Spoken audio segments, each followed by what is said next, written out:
So this is my impromptu speech. I'm going to tell you 4 titles of different speeches, and I need you to choose one of them. So the first one, Precious Moments. The second one, Spilled Spaghetti. The third one, Friendships and Fibbing. Or the fourth one, Grandma Kale. So you have to choose one of those. Grandma Kale. Okay. This speech is going to be one commemorating my Grandma Kale, because she had such a huge impact on me and who I am, how I've grown up, and all the lessons that I hold in my heart. She passed away on November 16th, 2011, after she'd been battling kidney cancer for quite some time. The day that I found out was really heartbreaking. I found out right before school, and I wanted to skip school, but my mom wouldn't let me, and I'm glad she didn't, because I got to see all my friends. The whole day I couldn't stay focused, but it was nice after a few weeks talking with family and just being able to remember everything she's taught us. And I think that's important to realize, that even though she isn't here in person anymore, the memory of her and her lessons that she taught all of us stick with me to this day. Of all these lessons, 3 topics of interest come to mind, such as cooking, sewing, and our faith in Jesus Christ.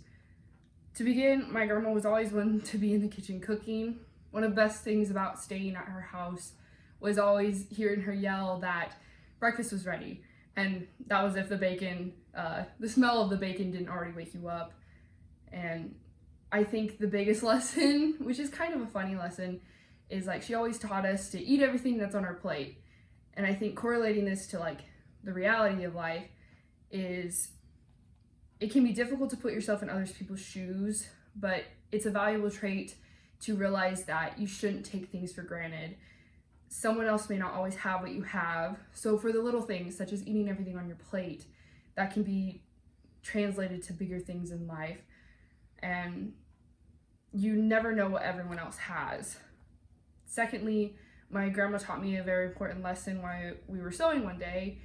And my grandma loved to sew quilts, and she taught us how to sew quilts and clothing and other little trinkets. And one day I messed up on a quilt that I was working on, and I was really flustered about it, and I was losing all my emotions. And the lesson ended up being that things can be fixed by controlling our emotions and using our resources. We ended up using a ripper to separate the stitch, and I was so upset about it, but in the end it all worked out. And it's important in life to realize that things may not always go how we want them to, but there are ways that we can find solutions if we stay calm and focus on the positives. Finally, the most valuable thing that my grandmother taught me and lived by in her everyday life was how firm she was rooted in her faith. My grandma is a large part of why I am so close to the Lord. We always went to church together, and we prayed before bed. And a few days before she passed away, when we visited her in the hospital, she hugged me and she told me that she's ready to dance with the Lord. And her faith was shining so bright in that moment, and it's allowed me to see that we have a God who is so powerful and in control of all things. There's no need to worry. And I apply that in a lot of my things today. As sad as it is to not be able to talk with my grandma today, I know that I will one day see her again. Until then, I know that she has provided me with lessons that are able to build me into a well-rounded person, and I can strive to hold the similar characteristics that my grandma had, such as humility, a caring heart, problem-solving mentality.